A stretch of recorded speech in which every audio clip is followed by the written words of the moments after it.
I'm Terry McKee. We all know Terry very well, but we're going to get credit where credit's due. I'm killing time for folks to come in anyway.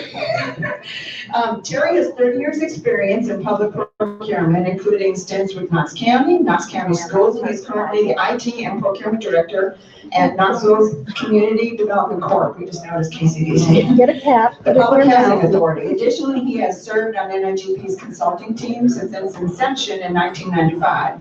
NIGP, the Institute for Public Procurement.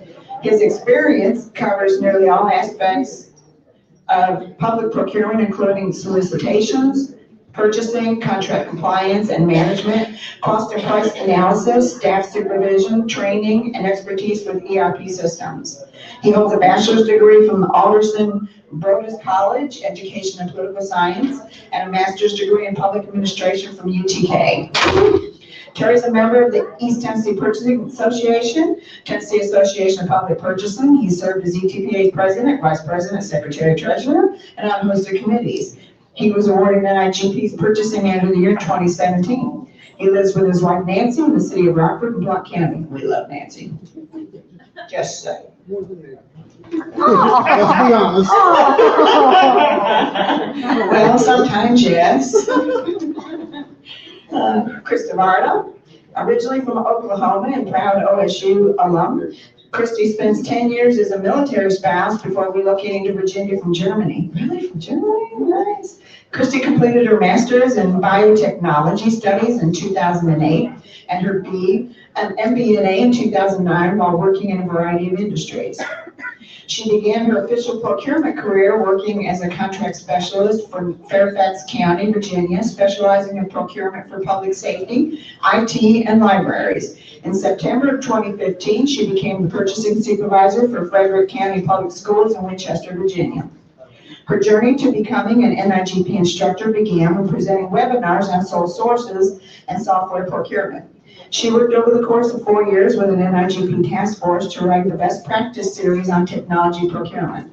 She is also on a team developing courses in technology procurement for the new Pathways curriculum and co-taught the Pilot Pathways course, Foundations of Technology Procurement in August, that we spoke about yesterday. Wasn't that good timing? Okay, now we have Kevin Beardsley. He's Director of Purchasing for the Virginia Beach City Public Schools. Kevin has over 35 years of experience in governmental procurement. The last 24 as Director of Purchasing for the Virginia Beach Schools. He has an MS in Technology from Kent State University, 1983, and a BA in Technology Education from Ohio State University, 1982. He has served on the governing board for the UPPCC and the Virginia Association of Governmental Purchasing and served on numerous committees. Kevin currently serves on the new formed NIGP Accreditation Committee, which evaluates applications for the NIGP OA4 and Pareto Awards. He lives in Virginia Beach with his wife Cheryl, where they are learning to enjoy the empty nest stage of life. Congrats, and thank you and welcome for coming to talk to us on this panel.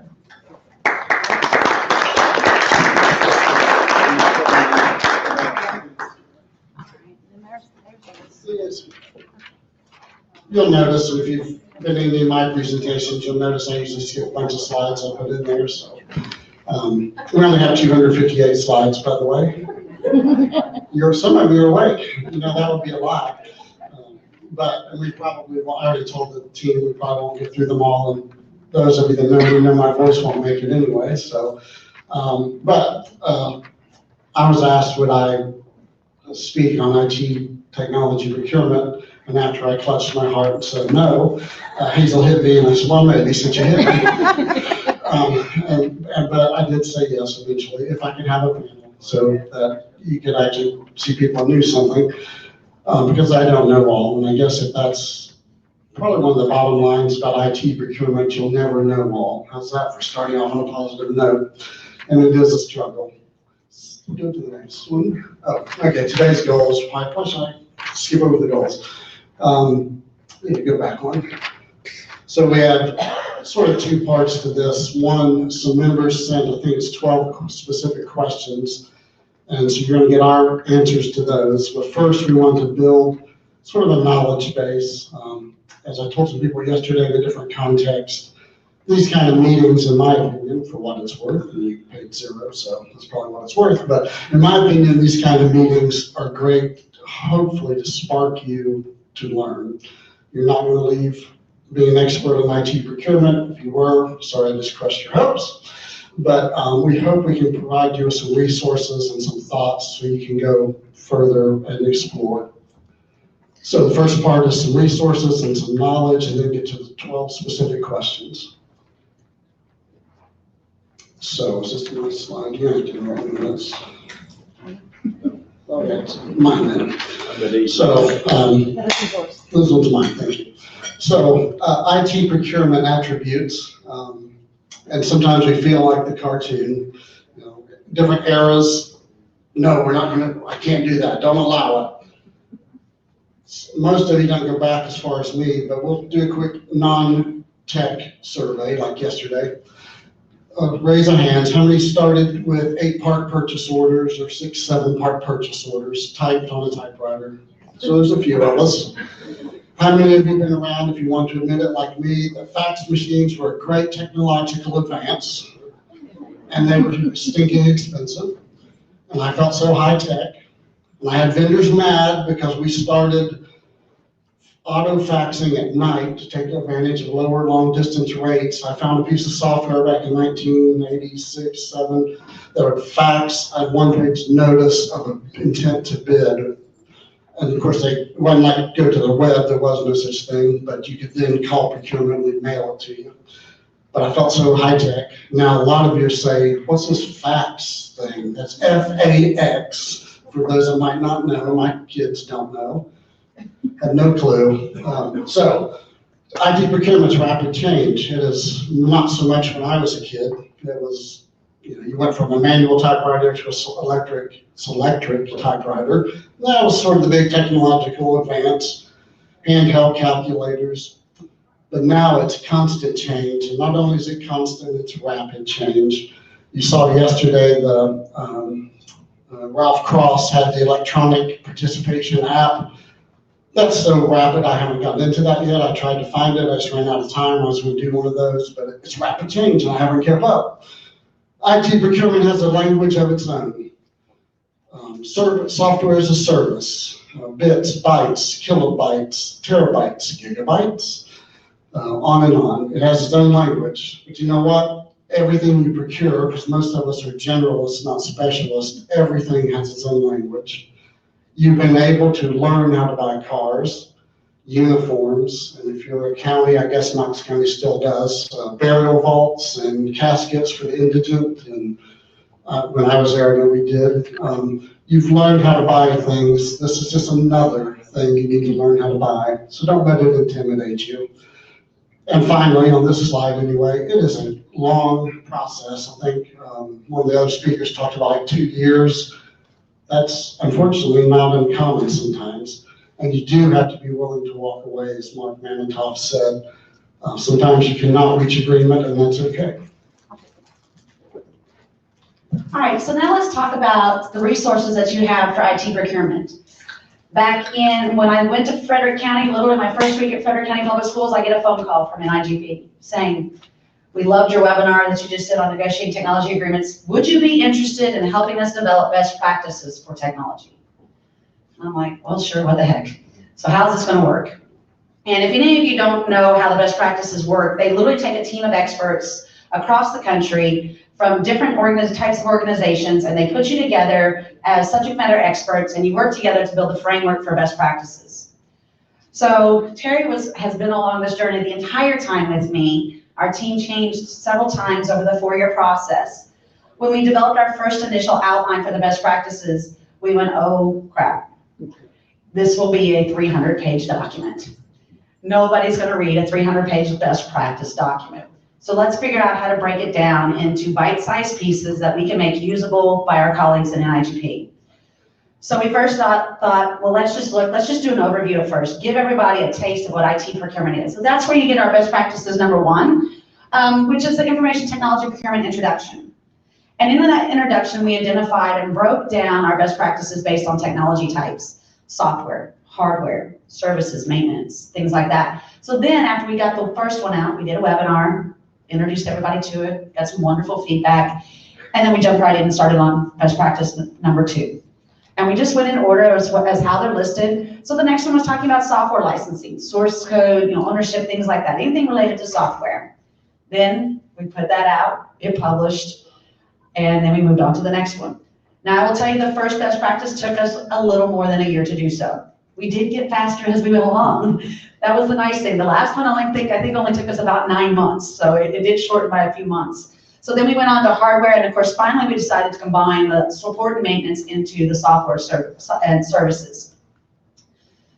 So when we get into information technology procurement, the very first best practice, we talk about things such as being familiar with IT terminology.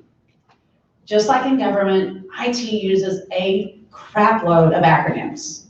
And the best story I can tell you about acronyms and how we need to know what those acronyms are is I was working on this very large multi-jurisdictional procurement for an emergency alert system. And we were probably 6 months into it, and I finally looked at somebody, I said, looked at my guys, and I said, would somebody please tell me what API means?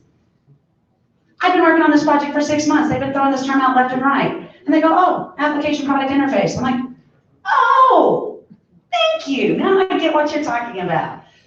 But how was I actually properly procuring it if I didn't know what the terminology was? So it's important that you do the research and you find out what the terms are that are related to whatever technology you're procuring. Learn the jargon, learn the ins and outs about what that is. The next thing is, well, what makes this different? What is different about technology? And who will this affect? When you're implementing or you're putting technology in place, are you going to have downtime? Are you going to need a full staff to do implementation? Is it going to change how you do work? Should you change your business processes to meet the technology versus trying to force the technology to meet the way you've always done it? Then you want to move on to, you must be familiar with unique terminology. As a service is a new technology, is a new way we're doing things so they're not being done on premise or on-prem, as they like to say. We don't necessarily do everything on premise now. We're doing things as a service because we're letting the supplier take the risk of owning the hardware infrastructure and the software infrastructure and managing those databases. We talked yesterday briefly about agile. We're moving more towards agile procurements because of technology and because of the need to move at a faster pace rather than follow the slow bureaucratic process to purchase technology. Element 4 of this was talking about, knowing the market. You got to do your research, whether you're using journals, magazines such as Government Technology Magazine, LinkedIn. Another great resource we used for this was what we call NIST, which is the National Institute on Standardization of Technology. And this is a federal level, but it gives you some great ideas and it collaborates and you get good information on things so you can learn the jargon, learn what's out there in the market. Talk to your colleagues. We are a wonderful resource for each other when it comes to learning what's out there because somebody somewhere has been thinking about this. Sorry, let me go back. Apologize there. All right. The last one, of course, is talking about demos. Or when you're talking about making a timeline, because you've got to allow time to demonstrate something. You've got to allow time for multiple discussions or interviews with your suppliers to find out exactly what they want. Because just because they put it in a proposal doesn't mean it's actually going to work that way. How many times have you read a wonderful proposal and then you went and did a site visit and realized that their proposal was all fluff and they couldn't do a darn thing? Same thing applies to technology. They are going to sell you the Cadillac, but you're only going to get the Chevy. And you got to make sure that you're vetting those suppliers. So you need to make sure you allow enough time in your procurement schedule. And this is a key component when you're talking to your end users. Setting the groundwork, building the foundations to set realistic expectations that this is going to take time. We're not going to do it in 30 days. Now, I will say I did one IT procurement in 84 days. However, it wasn't technically IT. It was hiring a consultant to host a IT security event day. Thankfully, that one was the shortest procurement I've ever done. But typically, IT procurements, the one that I use the most in all of my teachings is the emergency alert system for the National Capital Region. And start to finish, if you actually go all the way back to the RFI that we did, it took over 2 years. And you've got to be realistic about that. You've got to be realistic about your timelines. Workflows, step-by-steps, all of those need to be included in your demos, and demos need to be as detailed as possible. So you may need a 4-hour demo. You may need a demo for the whole day per vendor. That needs to be built into your timelines. 1985, when I accepted a job as a buyer with Virginia Beach Schools, they had 60 PCs. They had 30 at one high school in a lab that were Apple IIes, and they had 30 in another lab that were TRS-80s. How many of you know what a TRS-80 is? None of them were connected because that wasn't a thing. The word processing program we used was WordPerfect, and the spreadsheet was Quattropo. Two companies that were bought out by Microsoft and disappeared. And you know, one of the challenges of talking about something like IT and software procurement in a forum like this is we tend to focus on those great big purchases, those enterprise things, financial management systems, HR payroll. Most of us might do one or two of those in our career, and those are very challenging, but software is everything from a $30 digital resource online all the way up. And you know, one thing you notice when you're dealing with software is it's got its own specific terms and conditions. When we start a procurement for a software package, and we were a very integrated school system, I said we had 60 PCs in 1985. We have over 100,000 devices now because we're one-to-one with all our students. And we've got a lot of devices out there, and we buy a lot of software. And when we issue the RFP, we have a whole template of additional terms and conditions that we put into those documents. I didn't bring a copy, but I can share this. You know, you look at special conditions for software procurement, things like testing periods, requiring them to provide you with a sandbox where you can test that, excessive downtime. I mean, those are things that are standard conditions that you want to put into any software purchase that you buy. And you know, some of the challenge we get now with all the issues with cybersecurity and the hacking, the companies are getting more and more lengthy on their user agreements. A lot of times, you know, you have your contract, and even if you buy it off a co-op, even if you buy a $100 a year digital resource online, they might have a 20-page user license agreement. And depending on where you work, a lot of places just ignore that. They call them click wrap, click and go, but some places you can't. We were in a position where we couldn't legally agree to these terms and still be in compliance with state law and school board policy. You know, those challenges, we call them click wrap. You know, you go in and you log in, and when you log in, it says that you agree to all these terms and conditions that nobody reads, that they can change at any time. So trying to get them to comply with your terms is chasing your tail. Because first off, they can't give you a unique one. And second, if they did, they can change it whenever they want. So those are some of the things that we need to navigate as we go through how to procure these things. And you know, if you're buying a large software, if you're buying an HR payroll, if you're buying a financial management system, something of that nature, it's worth your time if you don't have the in-house expertise to hire a consultant. You know, those things are very costly. Usually they're a long-term purchase. You're gonna have to live with them a long time.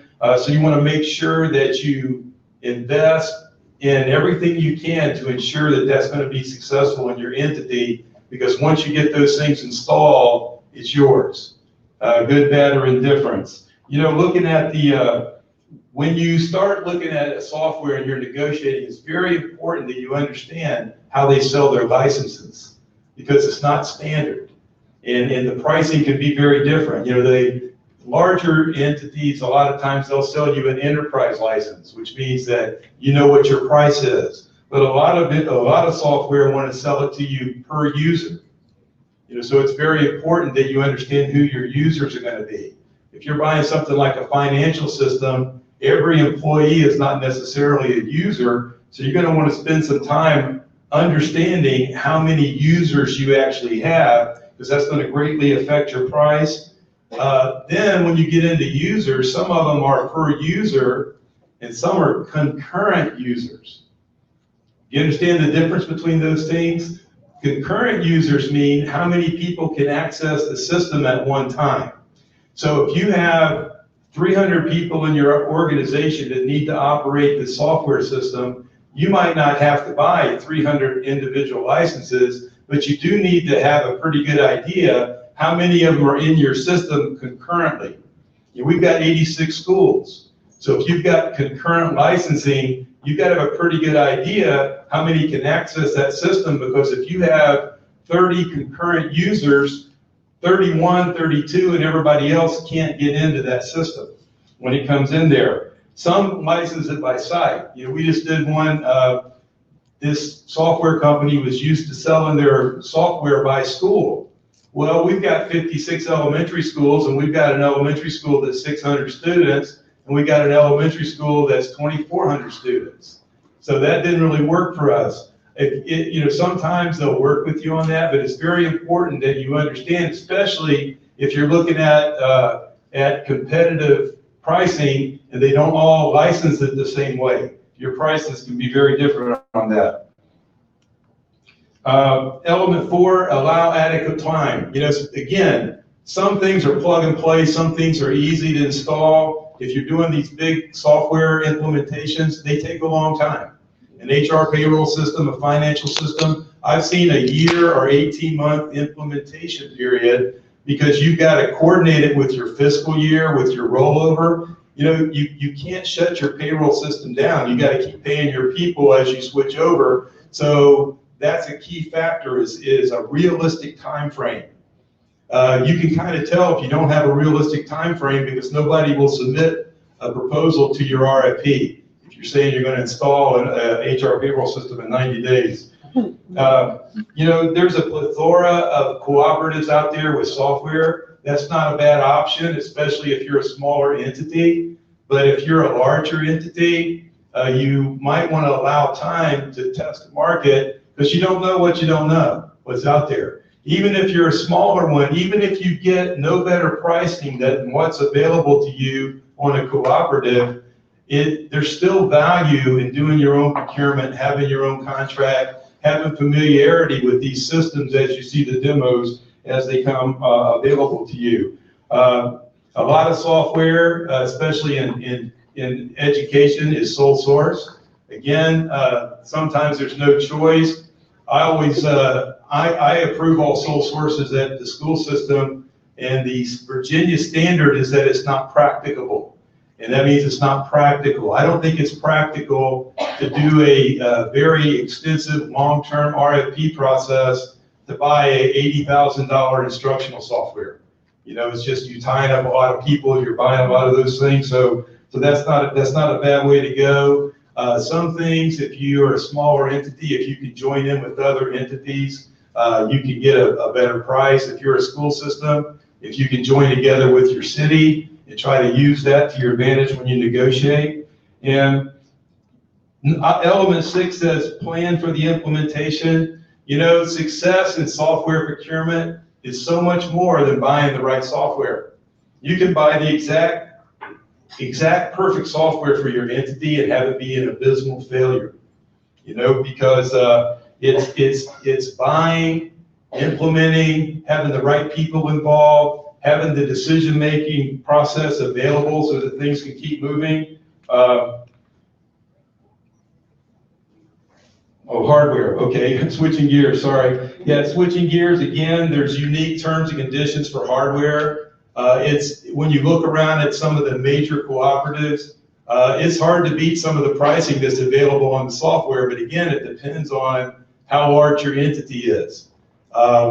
We're a pretty big player in that marketplace, and we found that we can get, especially if we buy 5,000 or 10,000 units at a time, we can get better pricing than what's available on the co-ops, and see what you can get on that. It's not as big an issue as it once was. Some of us remember the days of the generic computers. It was like the Wild Wild West. You had to worry about compatibility. You could actually buy a software, and once you bought it, find out it wasn't compatible with your units. That's not as big a deal if you're using Dell and HP and those type of things, but my IT guys still tell me that there's a difference, and they still will get a sample of these units and test them in our environment to make sure that it'll run all the software. And depending on the what you have available to you internally, it's so important to include your IT people in these procurements to set those standards. You know, it's always a joint effort. You want to make sure you get all the stakeholders represented in what you're being involved in. And you know, looking at the risks that are involved in these alternative methods, I don't think it's as high as it once was, especially with hardware. You know, we have access to some of the GSA pricing. There's a lot of things that are out there that render good pricing for you. But looking at things like, sometimes if you're looking at a co-op, you might want a level of service that's not available under the co-op. You might want the company to burn the image in for you. You might want them to deliver it. You might want them to deliver it, set it up, and trade in the old unit. And that might not be things that you can do through a co-op. It would be a good reason for you to do your own RFP. If you're trading in your hardware, you got to deal with the data destruction. You know, there's a whole certification process on that. Not selling your surplus computers with all that data that might contain personal information, social security numbers, requiring them to give you a certificate of destruction on all those things. I think that's it. So. All right, let's get it, there we go. All right, so now let's talk about the services. You know, we're talking about design codes and other modifications made. You need to make sure you're trained. So how are you going to pay for the training? The training needs to be part of this contract and part of your procurement process. So we talk about in the foundations of technology procurement class, this is actually a whole module or part of a module in regards to the training. And so, but we talk about the differences between train the trainer, one-time training, online training, things like that. So you need to take that into consideration. Of course, you know, software escrow, holding that source code, making sure you have access to it, because we all know that IT companies cannibalize each other left and right. I mean, how many actual IT companies that you originally contract with that you still do business with now? Or are they owned by somebody else? So you need to make sure you have that source code to protect yourself in the future should the company go out of business or they get cannibalized by somebody else, so that you can continue to do business until you're ready to move on to a different software or a different product. One of the big things we cover too is your data. Where is it? Where's your data going to be hosted? Is it going to transfer overseas? Do you know the laws in regarding to how you can collect that data and how it's protected change as soon as it leaves the continental United States? That could be a problem. Depends on what information you have. You also have to pay attention to, you know, how do you get it back? Have you written into your contract or your procurement about that if they have your data, how you're going to get it back? And are you going to have to pay to get your own data back? You know, we all like to talk about that lovely company that keeps FOIAing us and asking for our information so they can set up all these tables on how we spend our money. But if we want that information from them, we got to pay for it. Same kind of thing applies here. The fact that we're giving our data to somebody, but we may have to pay to get it back. So you need to pay attention to that. The next one we talk about is talks about security. You know, at every point, hardware or software, you need to be aware of what your security needs to be depending on the data you have. Firewalls, if you're going to have VPNs, virus protection. You know, and there's always that lovely little clause in a lot of the software agreements that talks about their right to audit and free and open access to your system. Really? Not when I worked at Fairfax. Sure as heck wasn't going to happen. That place is like Fort Knox. Actually worse. So, I mean, you've got to take that into consideration. The next thing also is when you're talking about services, are they a certified professional? If they're not, how's that going to affect your contract? Is it going to void warranties? Is it going to have some other impact on your, you know, if something goes wrong, do you have something in place to protect yourself? Many times, the professionals that are coming to do implementations, doing installations, things like that, they're third-party vendors. You need to make sure you have your own separate agreement with them to protect yourself, protect your data, and protect your information. And the biggest thing in disaster recovery is you need to prepare for the what if. Have you ever asked an as-a-service provider, where are your servers located? So funnily enough, one of the ones I currently have to deal with, their main office is in Maine. They get a lot of snowstorms. They get power outages. Guess where their backup servers are? Dallas, Texas. Well, they're not going to get snow much, but they may get tornadoes and they get flooding. So what happens if you get a flood in the middle of Midwest and then you also have a major snowstorm hit Maine at the same time? Do we have redundancy in places where you don't have to worry about the what ifs? You know, smart vendors have their data in multiple, more obviously multiple locations across the United States, but you also need to consider the implications of where they're at.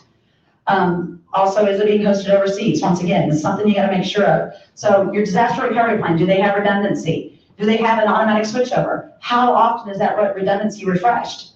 Because if it's yesterday's data and that server goes down today, how are you gonna get back everything you did before the server went down if it's not constantly being redundant to the other system? So this was the best practices series in a real quick overview. Does anybody have any questions? All right then, we are going to move on. And this is Terry's. Deafening silence out there. So, we'll see if we can liven it up a little. I need a volunteer Debbie to. Volunteer Debbie? That's my name. We printed, and we killed trees, not modern high tech. It was me, not these two. But I killed some trees. We printed the 4 MIGP best practices, global best practices dealing with tech for your reading enjoyment.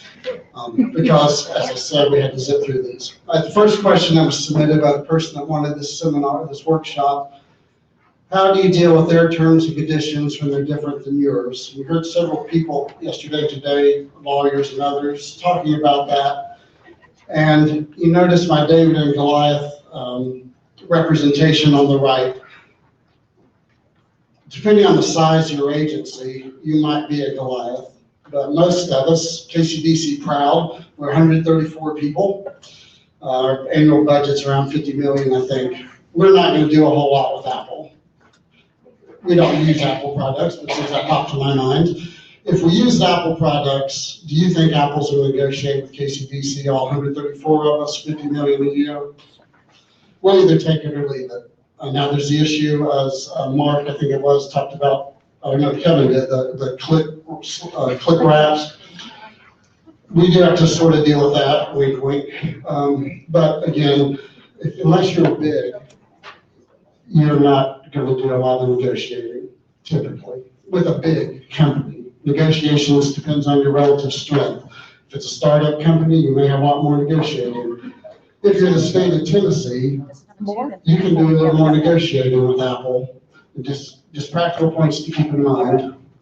Kevin mentioned it, you need your own T's and C's, terms and conditions for your IT procurements. Your standard 88 pages of terms and conditions that you use for pickup trucks, grass mowing, and the like are not going to work really well for dealing with IT procurements, and it just doesn't. Last bullet point, dealing with Tennessee's hold harmless and limitation of liability. Back to the first point, good luck with Apple and Microsoft, unless you're really huge. UT's here, maybe you guys can negotiate with them, do you? A little bit. But when you're our size, you're not. Everyone, when they're done passing out documents, you should have 4 different There's documents. 4 They're passing them out, best there's 4 practices. different. Well, And if you don't get one, or if you Just holler, we'll don't, if you get don't you. like the non-color version, they're on the IGP's webpage.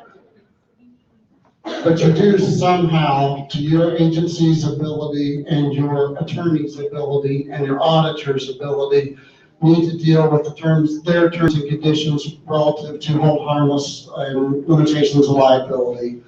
You, your attorney, and your auditors, internal, external, are going to have to reach some comfort level. Hazel mentioned the other day in one of these that we tried to use a co-op for, I think it was shredding services. And when we got down to it, they had all kinds of terms and conditions that we were not allowed to agree to, but yet they said, well, you're the first government that said you couldn't agree to these. And we were. The rest of you found a way to work through them and live with them, but you do need to be aware of them at least. Kevin's up next. Just want to add to the limits of liability, hold harmless. those clauses are in everything, those click wraps, anything you see, and it was illegal. The Code of Virginia says it's illegal for any public agency to enter into such a contract. And I actually had to go to our school board's policy committee, which I don't like to go to, and was able to show them that we couldn't even download a new bill on an iPad or on your phone without violating state law and school board policy.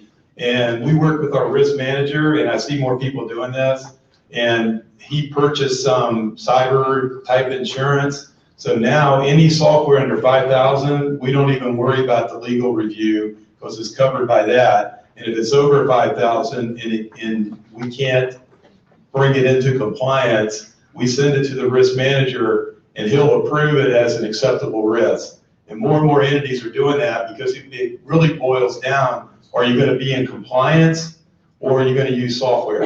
You know, the question, you know, can you operate without the software? On the sole source, you know, that's always a big question. Hopefully, when you get these sole source requests, hopefully you don't have your departments telling you it's a sole source. Hopefully they're asking you to approve it as a sole source. And if, you know, when those come in, it's a judgment call. And to me, part of the judgment is how much effort it would take to go out there and beat the bushes for the marketplace and look what's out there for some of these smaller dollar procurements. Best practice is if you have a process of sole source approval, you stick it right out there on the internet for everybody to see. No matter what, no matter how sound of a decision is, the sole source is always controversial. And it's real easy for some concerned citizen or activist to beat you over the head with it. But if you've done it legally and posted it, and it does stir something up and there's an audit or an investigation, the end result will be that you did it appropriately. The best way to know if something's sole source, if time allows, is put it out there. You know, go out there, if you've got time, compete it. If it's a large enough item, then you can, you know, I've seen something start off as a sole source request. We push back on it. We go out and get competing prices. And I've seen our people change their mind from what they thought they wanted that was sole source to a better product. Because sometimes you don't know what you know. So if time allows, push it back and you know, if it's under your bid limit, you can do that informally too, and just look at what's there. Instead of just buying something and then hoping that it's what you thought it was. And I'll tell you, over the years, we bought a lot of products that didn't pan out, that weren't what we thought they were going to be. The line between a bid and an RFP for IT, most software is going to be an RFP.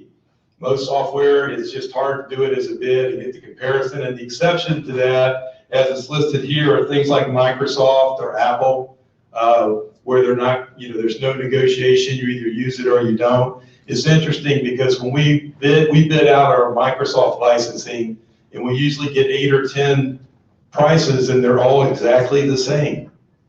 Because Microsoft controls what they can sell it to us, so we have to go through all the rigors and then we use on a tie bid and do that every time. So, but for the most part, that's going to be an RFP. If you're not sure what you want, a request for information is okay.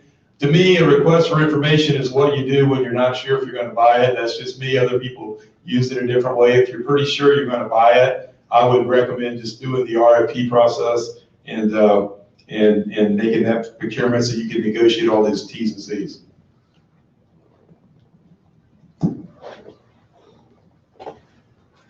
Please feel free to interrupt with questions. We actually had hoped people would because you don't really want to hear me talk. So any questions on anything?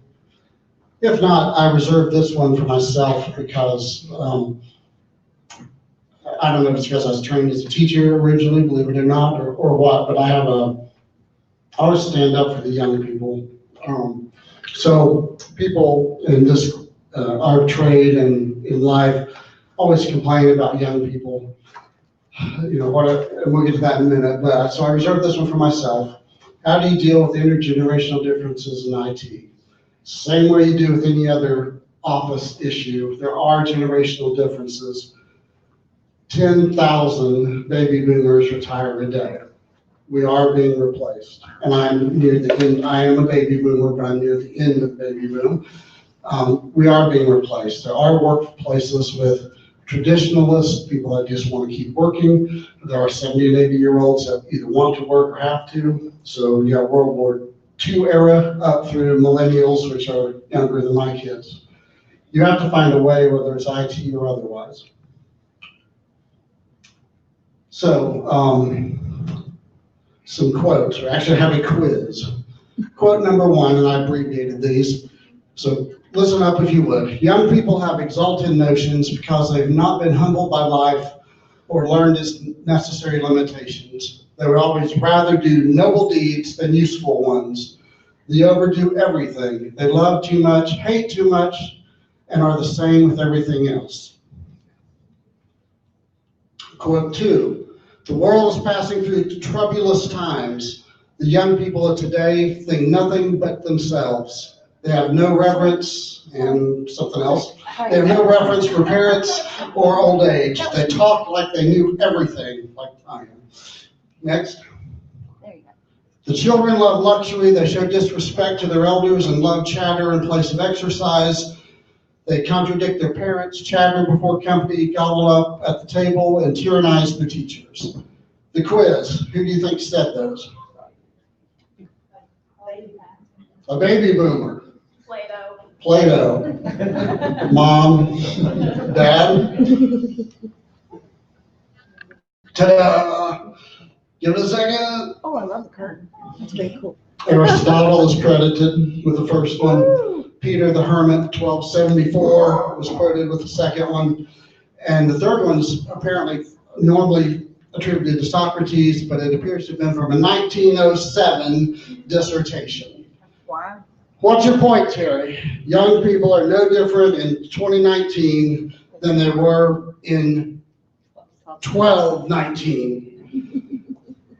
Dave Ramsey, if you happen to follow Dave Ramsey, the financial guru, he calls it the pelvic butt syndrome. Might be way easy for me on YouTube, sorry. His meaning is once you've powdered a baby's butt, it's real hard to take advice from them. They're not working with us. Maybe not the ones you powdered, but they're the same age. My son's 29.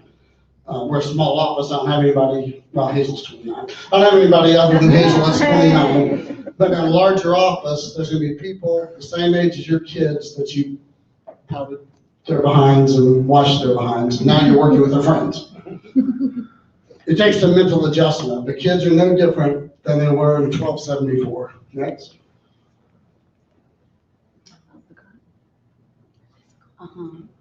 Dealing with intergenerational differences continued. Part 2. Are the generations really that different? Yes or no? Quiz, yes or no? He says, yes, they are. Young people are always different than old people. I'm 57 years old. I stay at home a lot. I'm not struggling to find a mate. I'm not struggling getting babies in the car every morning. Praise the Lord. I did that. Young people are different because they're different than me. Oh, I shouldn't have skipped over that one. Research shows, by the way, millennials do want to work.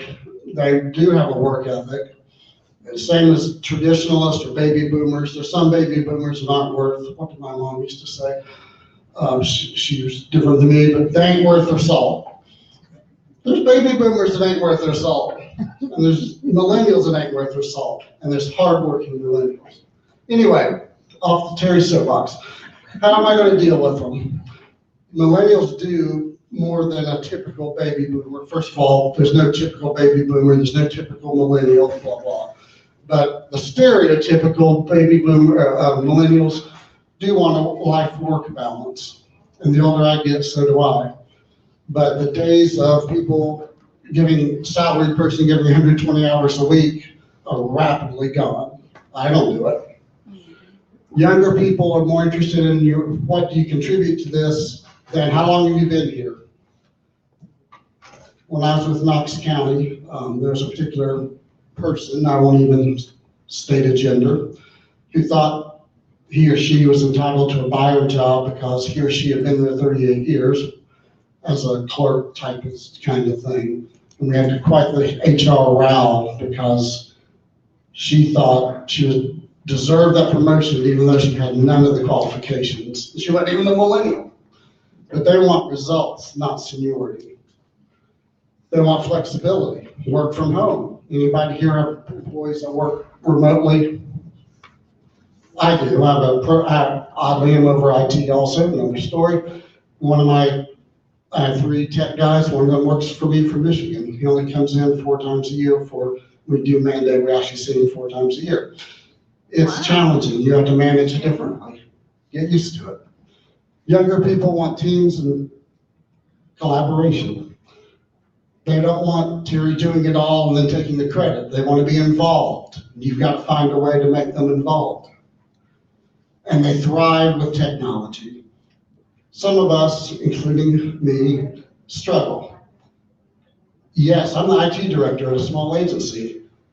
Little hint, sometimes, particularly at home, Ian, my son, fix this on my cell phone. Picture eye roll. Yes, Dad, sure. Gosh, Dad. You say you're an IT director and you can't figure out how to make that work? Yes, you're out of the inheritance. Oh, I'm so wrong, okay. So, in addition, facilitate intergenerational work teams.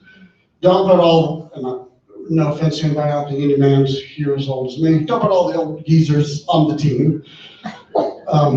Put some youngins on the team with us old geezers. How are they going to learn? How are we going to learn? Yes, you can learn from millennials. You can learn from the traditionalists. We got to work together. Focus on results. Don't worry so much about timelines. Yeah, good luck. But we are time driven. You got to communicate differently. Boomers are going to be boomers are not, with some exceptions like me, they're not going to whip out text, Hazel a note in the middle of the meeting. I'm the oddball exception, I do that. But you're not likely to get a phone call from a millennial. You're going to get a text. I don't even use my phone to phone. When it rings, I'm like, oh, it rang. What do I do? It rang. Keep staff engaged, and you're ready to toss routines. We've done it this way since 1948. Oh well. Our new length is, we did this since January 1st, 2019. And we're changing it today. That's the routine's gone. And give all employees a voice. Just because they're 28, 25, 22, 18, doesn't mean they shouldn't have a voice in the decisions your department makes. And it's Kevin's turn, and I'm done preaching.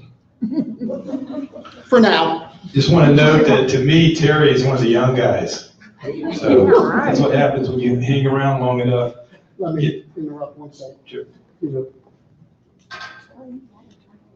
So against all the teacher training I ever had, I am going to hand out more handouts while we're speaking, because I'm sure you just want them.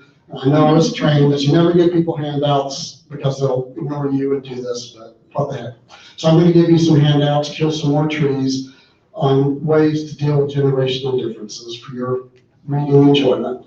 How many pages? You know, one thing that's different on IT procurement, especially large software implementations, is there's more to it than just buying the software.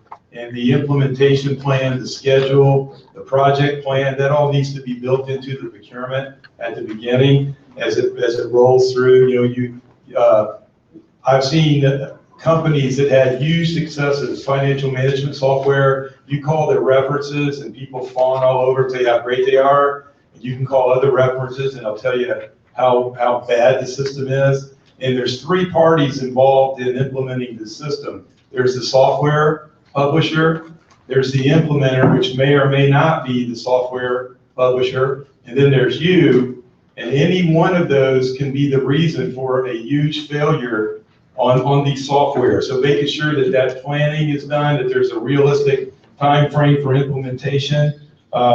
It's worth, if you're doing an HR payroll financial system, something of that nature, it's worth the time and the effort and the cost to have a complete business process review done. It's very painful, it's onerous, but it's worth it. Sometimes when you see your processes flowcharted, you're surprised at how many duplicate steps and unnecessary steps are there because these processes have evolved for years.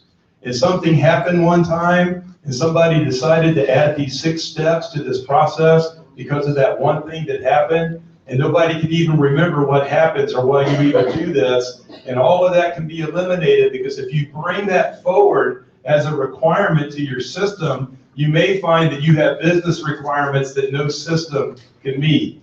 When you look at implementing a new software system, these big ones, you need to be realistic. There are systems that you can make bend to your processes, but then there's some things where your processes have to bend to the system and trying to identify those things to make sure that this thing works. And when you're looking at what success should start with this. What is it that we want this system to do? We want it to streamline the process. We want to make it possible for citizens to pay bills online and then work back from that. And as far as controlling the implementation, the single best tool that you have for controlling the implementation, and this should be part of your negotiations, is a payment schedule tied to landmarks in the implementation. You know, that payment schedule shouldn't be based on time. It shouldn't be every month you're paying 112. It should be when you reach this milestone, we will pay you this much, because that gives you the opportunity when they send you that invoice to say, we don't have you meeting that milestone. That is a critical contract administration piece that needs to be in there. And another thing on especially the big enterprise systems, require them to set up for you a sandbox where you can go in and play. It's not your real data. They can maybe start with your data, put that in there, so you can test every process in a sandbox environment. Sometimes you're able to get them to keep that for you so you can continually use that sandbox forever to test new processes. Kevin, Yes. on behalf of somebody that didn't want to raise their hand and ask, what is a sandbox? I'm sorry, it's just the test environment. You've got your production environment and you've got the test environment. What we do is we have a production and a test environment, and when we get ready to test like a new build, we'll copy all of our data into that test environment so it's current. We'll do the new build on the test and check every process out before we put that into production. So it just gives you a chance to set up your processes, see how they operate, refine your processes. You do not want to do that in production.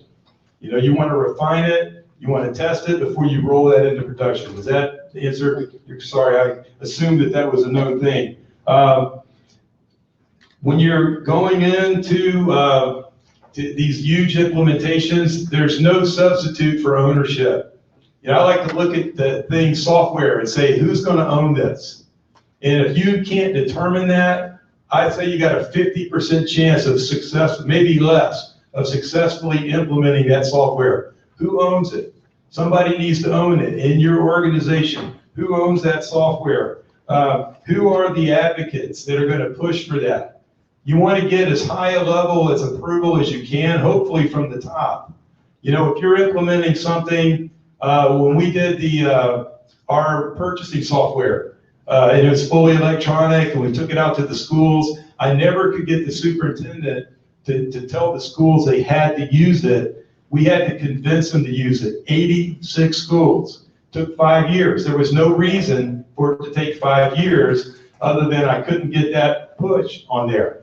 And it's nice when people push back and say, why should we do that? Why should we install this? And you got to say, well, it's good. It does this. It does that. These guys over here like it. You know, I'd much rather say, well, the superintendent said you had to. You know, and if you don't want to use it, you might want to call them. They usually won't. But so you should push for as high a level of buy-in as you can on that. These big implementations, it's good to set up a team that's going to make decisions, because there's going to be decision points in that implementation when they're going to say, you want it A or you want it B? You want it A, B, or C? And if you hold up that decision, you hold up the entire project. So you got to have a team ready that makes those decisions, And sometimes part of the negotiation is identifying that team and promising that those decisions will be made in 3 days or 5 days so you can keep your implementation going. A lot of these big implementations, the setup is so complex that it's like layers. So when you set this up, when you make this decision and you throw that switch, now you go down and throw these other switches. So if you can't make that decision, you can't make all these other decisions. Or if you make the wrong decision, it's not as easy as just coming back and going, well, we changed our mind. You got to change all of this. So it's very important to have timely decision-making on these things.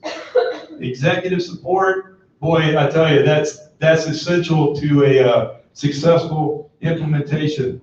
Some resources, are we on that? Yep, we're getting there. Here's some resources that you can look up on your own time on planning and controlling IT procurements. They include a lot of the things that I discussed here. And, the last question on the longevity of software, boy, if we run into that, because the first software contracts we did, we used standard terms, 5 years with options to renew, maybe for 5 additional 1-year periods. We hit 10 years and we can't afford to get rid of the software. So the norm now is becoming more perpetual licenses with the right to cancel with a 30, 60, or 90-day notice, because your budget may not line up with the multi-million-dollar purchase at the end of the term if you define that term. So that's becoming more the norm, and who knows what the life of the software is anymore. It might exceed your career on those. So, all right, thanks.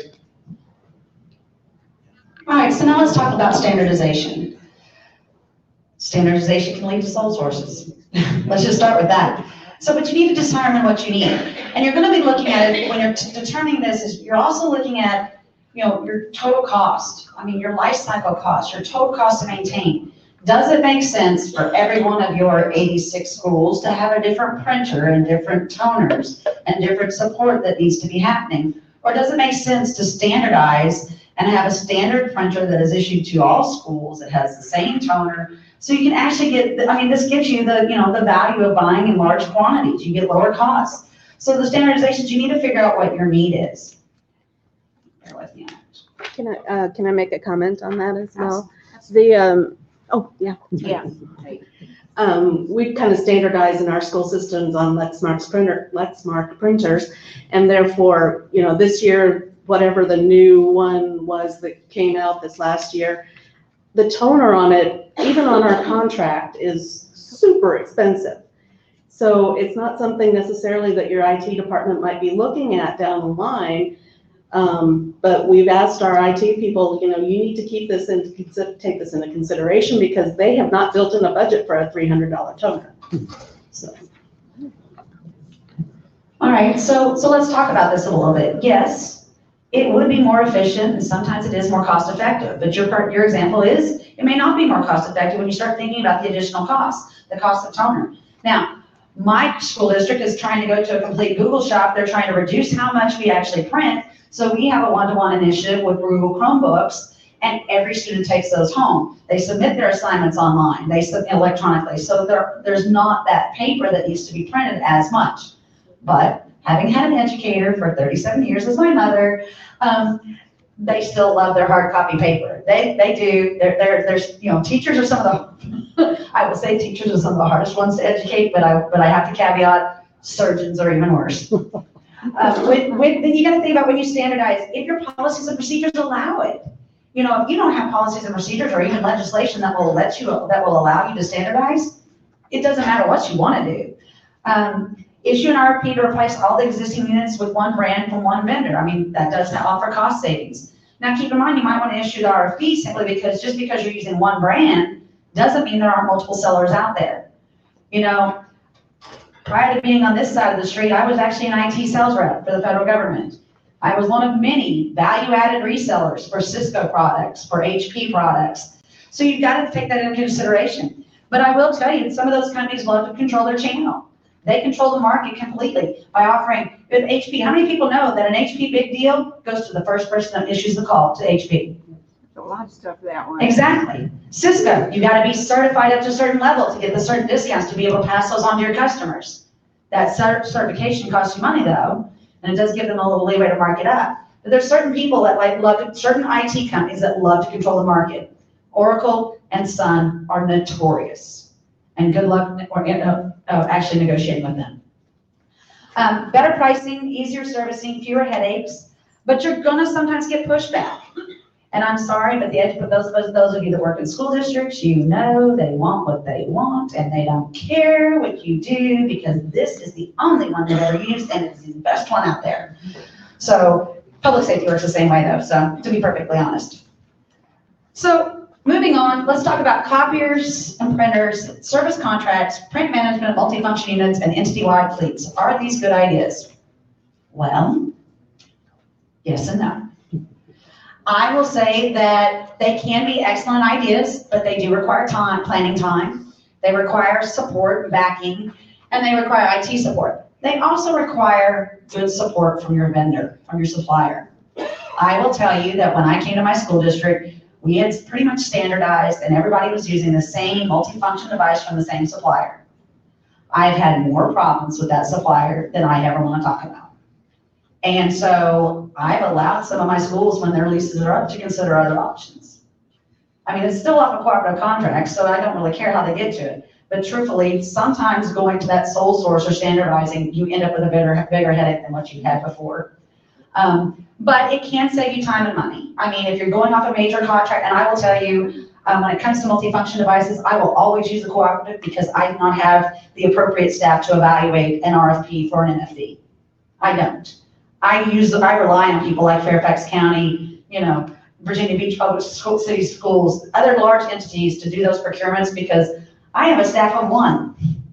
Wow. And my IT department is a little weak when it comes to it. And I got spoiled at Fairfax County because they have a very robust IT department and I know that they can fully evaluate a major IT procurement and make sure that we do they get the best product out there at the best value.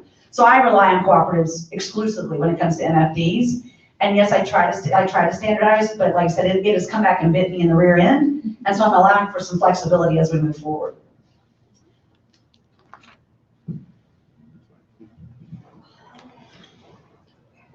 When it says consultants, there's all kinds of consultants and we all have different needs depending on if you've got a large IT staff or not. A lot of entities will negotiate what's called a body shop consulting contract, which is just all different types of levels of consultant with an hourly rate that you can access as needed.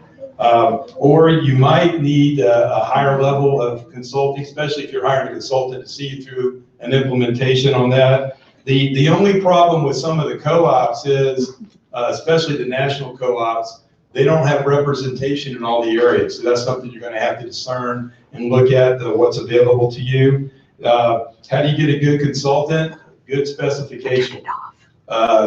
Taking the time to check references, call the other entities that have used them, and with certain implementations, making sure that their experience is governmental experience, because what we do can be very different from the private sector. I remember in 1997, the city and the schools jointly bought Oracle's financial management system, and when they did the standard out-of-the-box training, the guy was training us how to report on our gross sales. That didn't resonate with a bunch of government employees. It didn't make any sense. So, and some of the consultants that were on that project, you could tell that they were very unfamiliar with what we did. So, sometimes it doesn't matter if you're hiring a programmer or you're hiring a network engineer to do things. It doesn't matter, but sometimes it matters, and it's important to know if they have that experience. Some things that you can do to expedite your business. I held up a copy of a bid and RFP template. These are Word documents. They're easy to create. There's certain things in your documents. You can have these all. What we do is we maintain a bid template, an RFP template, a contract template. We have our legal people review it once or twice a year. Every bid, every RFP starts with a new, fresh template, so we know everything's up to date. We have a list of specifications for things like IT procurement, food service procurement, that we add those things in.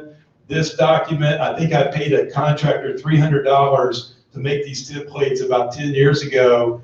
And you can put in your dates and times and it'll populate it all through the document. So you don't have people calling saying, the front page of your bid says it's due on this date, and later in your document, it says that date. So that, those type of things. These are an invaluable resource and a productivity tool, using email and other electronic methods of communication with your vendors. E-signatures, we've been using DocuSign the last year. There's other electronic document signing type of softwares that are available that speed up that process. The first time I used it, I did it myself because I wanted to see. I bought DocuSign. You can buy, they call them envelopes, 5 envelopes for $30. I said, I'm going to try this. So I paid for it, I registered, and I had access to this. I had to send 3 contracts out to human resource consulting firms in different parts of the country. I contacted them and let them know because I wasn't sure how familiar they were with it. They were all familiar with it. They'd all used it before. I sent these out about 11 o'clock and I had them all back by 3. And we used to have to print those out, send them overnight, all that type of stuff. So that's a great productivity tool. There's a lot of contract management softwares out there that help keep track of your software, where you know where it's at, your workflow, your repository on those things, sharing those across your entity by giving people. I know we used to have our IT people used to call us all the time, could you send us a copy of this contract for the 50th time?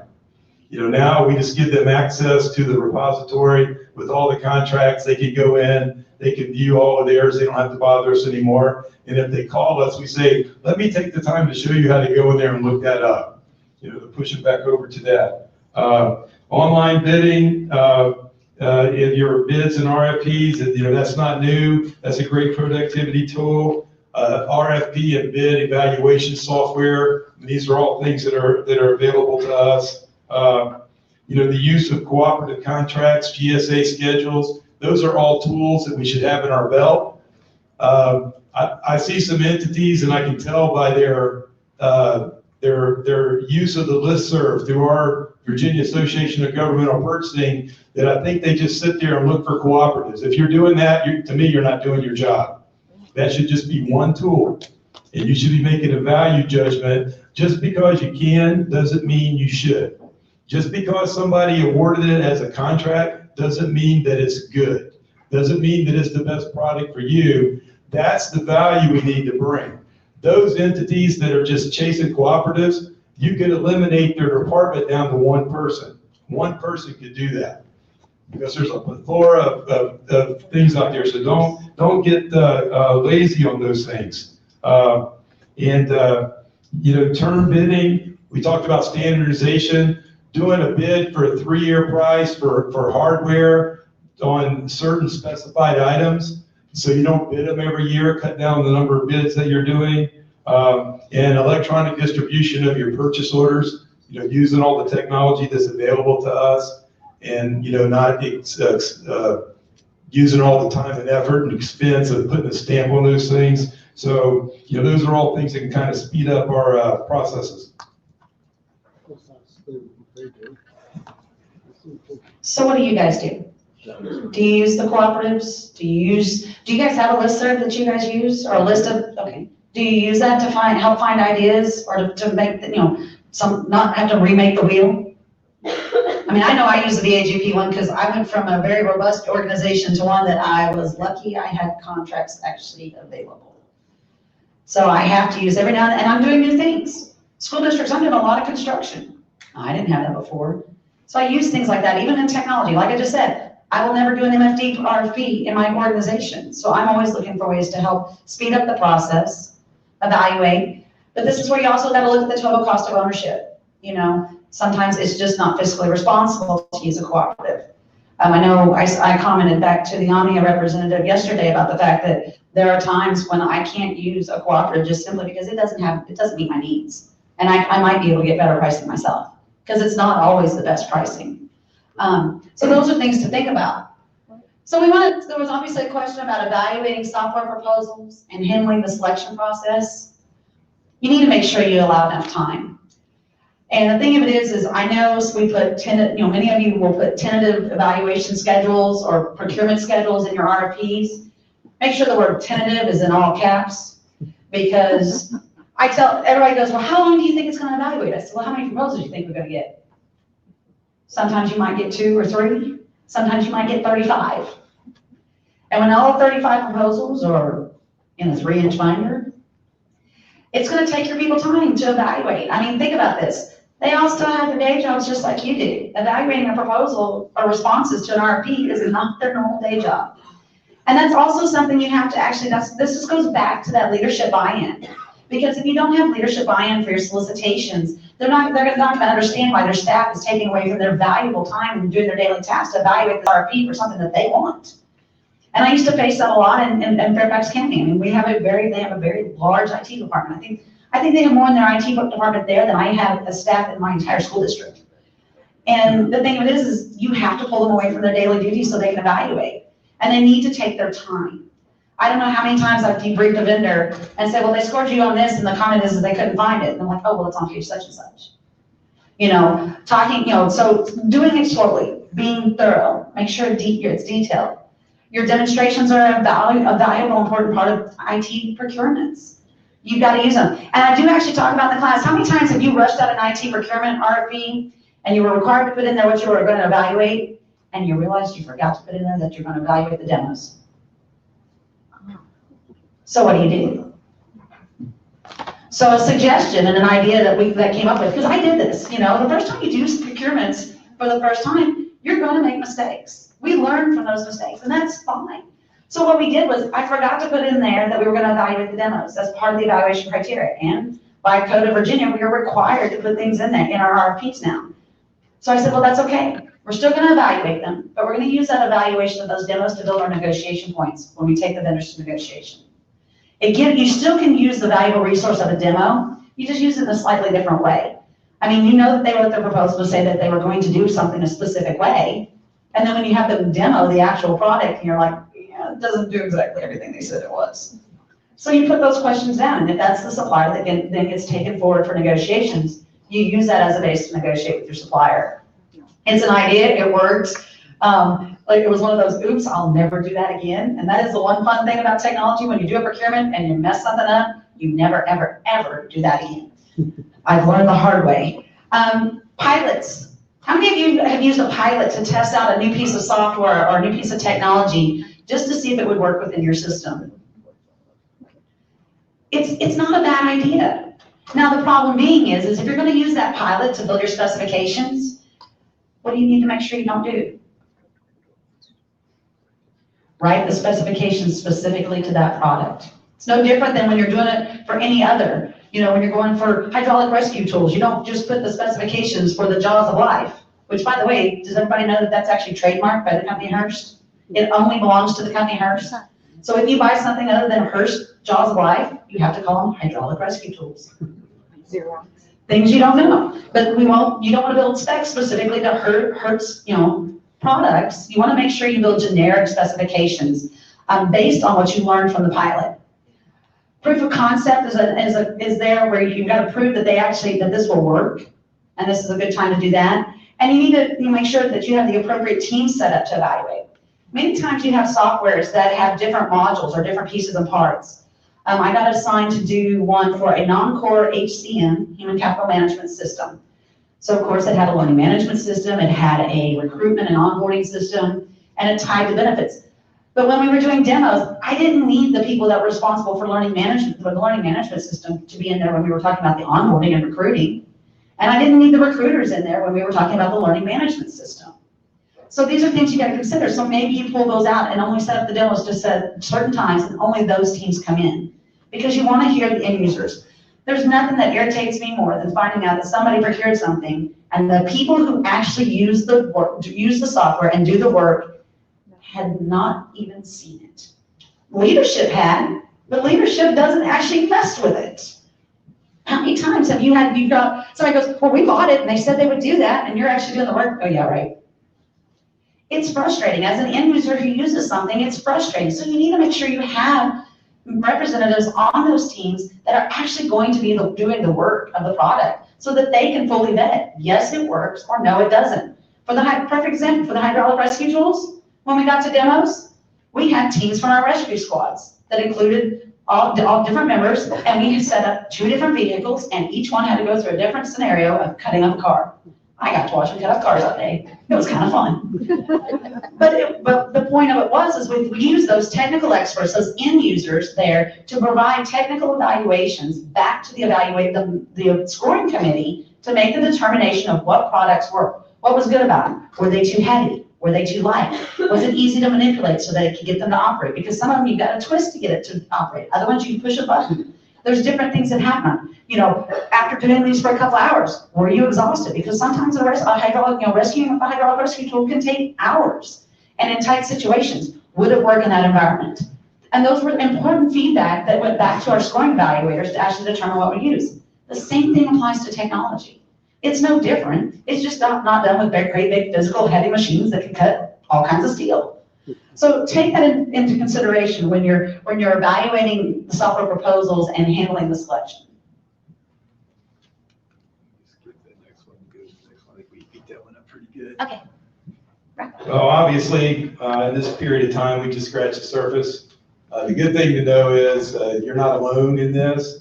One of the things I like about working in government is that we're encouraged to share. That's not true in the private sector. You're trying to get a leg up on your competition and nobody wants to tell you anything. There were a lot of people that helped me in my career. You know, there's people that you meet. If you're getting ready to buy a big software package and you find out somebody else has been through it, they'll probably be more than happy to tell you what they would have done different and share those things with you, to share their RFP documents with you. There's a lot of things that we can learn from each other and share with each other on those things, and then be willing to, you've got access to the various listservs. You've got your own listserv. You've got the NIGP Insight community. You can post questions out there and find resources and share documents and things. NIGP's got global best practices on a lot of the things that we talked about before, which can get you started on a right path. You don't have to start from zero. Some people do anyway, which is kind of baffling, and maybe they're not aware of the resources that are out there.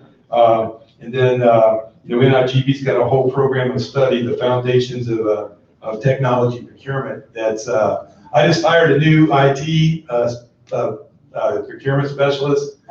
He has no procurement experience. I hired him from our IT department, very sharp young man. You got to choose. I can teach him the procurement. And he told me when I offered him the job, he said, one thing I'm concerned about, my goal in my career, I want to be an IT director, or I want to be a CIO. And I said, look, you decide what you want to do, but I think this is a pretty good stop for you on your way to that. Because when you're an IT director or a CIO, you're going to need to deal with a lot of procurements and a lot of contracts. So this might not be a bad thing for you to develop, and he took the job. So, that's, we stole him from our IT department. They were a little upset with me, but I told them at least we were able to keep him in the family, and in a few years, maybe they could have him back, so. So I'm going to do one last plug for Pathways. I can't resist. This has been my baby. I will say that this course, like I said, this course started by doing a webinar. So in the 2013-2014 timeframe, I was assigned 2 major IT procurements at the same time. One of them being the one for the National Capital Region's Emergency Alert System. So it's 17 jurisdictions. At the same time I'm doing that, I got assigned the non-core HCM RFP. And the reason I got assigned the non-core HCM RFP, which should have belonged to a whole other person in my department, was because they weren't familiar with procuring technology. They didn't know how to negotiate the agreements. They didn't know what to do. And they were just not comfortable with doing it. And so my supervisor's boss goes, you're getting this one too.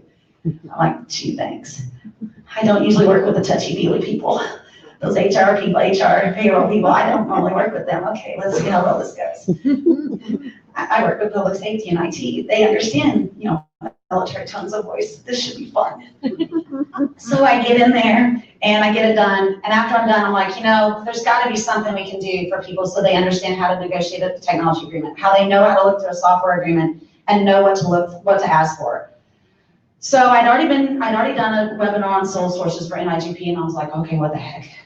So I threw together a webinar, a 1-hour webinar on negotiating technology agreements.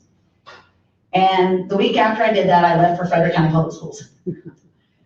And like I said, I got a call from NIGP asking me about the best practices, about setting up the best practices. And I'd always wanted to be an NIGP instructor. So after I took one of my first classes from Myrna Smith, risk management. She was a fun little lady. She comes out of, used to work for WMATA, which is the Washington Metropolitan Area Transport Authority. And I was like, wow, this is something I think I can do.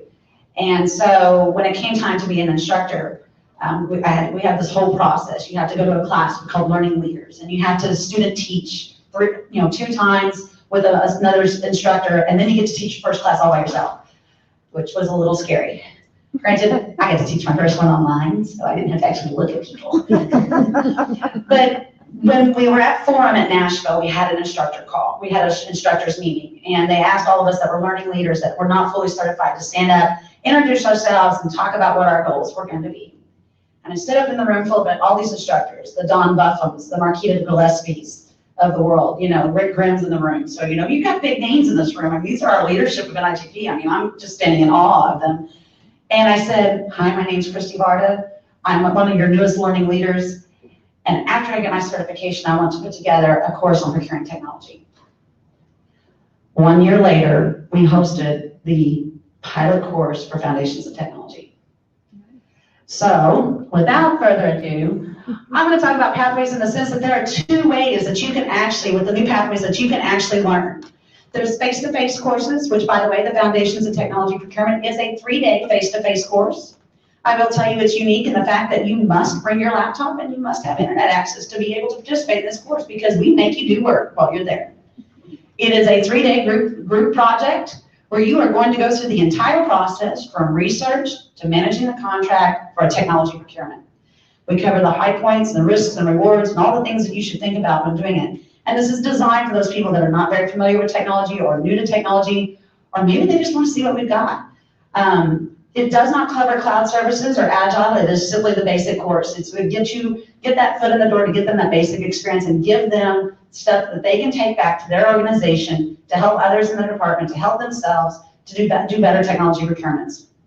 Now, it is also offered in a 2-week course. And the first 2-week course that we have is actually coming up October 29th.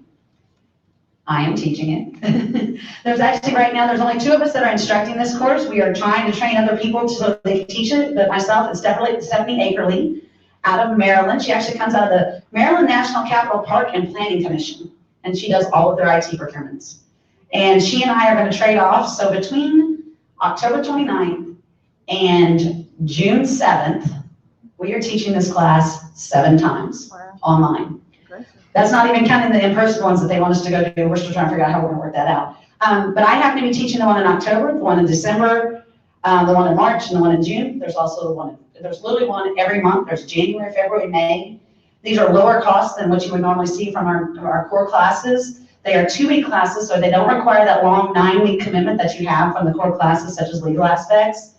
There are assignments that you will have to turn in, and we evaluate them and send your back comments on them. There's group chats and group interaction because the purpose of this learning is to learn from each other. So we offer that as a 2-week course. And what's really nice is you see this lovely little round logo here? Once you take it, there is a 50-question test at the end of the class. You have 90 minutes to take it. You get 3 tries to take it. And once you pass, you get this wonderful badge that sits on your profile in NIGP. You can use it to show your IT department, look, I've taken this course. I've taken something to help me do better when I'm doing procurements for you. And so this is that instant recognition that Penny talked about yesterday, that Pathways offers for you. That instant, you don't have to wait, 3 years to get certified. You're automatically getting this. So it's recognizable. It's there to show, hey, I've done this work. If you're a new guy that's working with IT, granted he knows IT, but he doesn't know procurement. But he can come back and say, look, IT department, I've got this one in procurement of technology, so I might know a little something about it. And so, this is all about, it's called the Specialization Foundations of Technology Procurement. It is offered face-to-face and in the virtual environment. It is step 1. Like I said, yesterday, we will be building a level 2 class that will cover cloud and agile procurements, go into a little more detail to suit those people who are doing those more complex procurements. But it is a one step in the pathways journey that NIGP has started. And I'm just looking forward to the future because I think it's going to be great for our people, for people that have been in procurement for years and are not familiar with technology. It'll give them that extra education that'll help make them feel more comfortable going forward.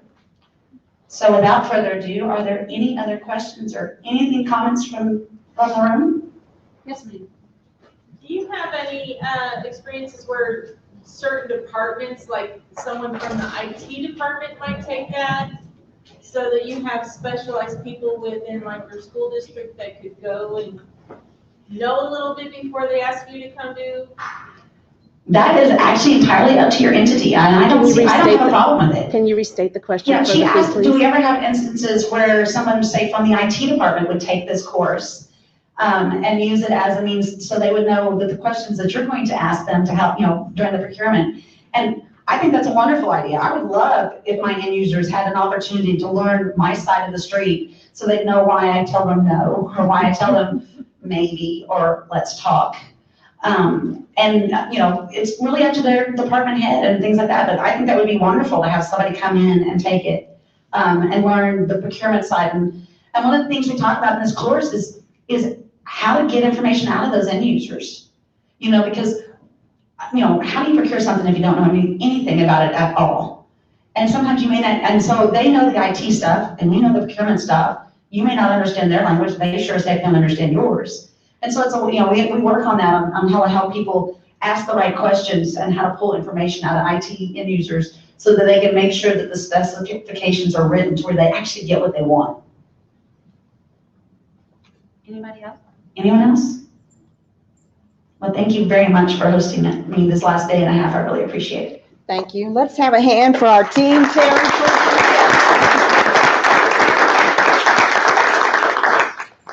If you'd like to, it was due to Kevin